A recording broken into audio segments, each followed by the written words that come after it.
Hello bachon, so let's understand the question. The question says Cp and Cv are specific heat at constant pressure and volume.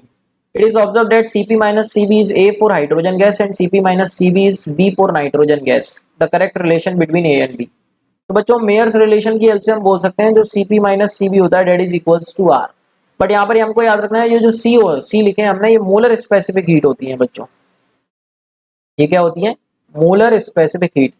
But बच्चों question में हमको specific heat दे रखी है, तो अगर हम specific heat यहाँ पे इसको सी डैश ले लेते हैं बच्चों, ताकि क्वेश्चन में यहाँ पे क्योंकि मैंने इसको सी को मोलर स्पेसिफिक हीट माना, तो अगर बच्चों CP dash minus CV dash का हम डिफरेंस निकालते हैं तो हमको याद रखना है ये डिफरेंस आएगा R upon M. Molar mass से हमको डिवाइड करना पड़ेगा. ठीक है बच्चों.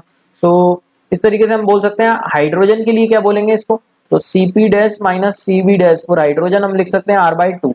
एंड सिमिलरली बच्चों CP dash minus CV dash अगर हम नाइट्रोजन के लिए लिखते तो कितना लिखते हैं R/28. मोलर मास 28 है उसका.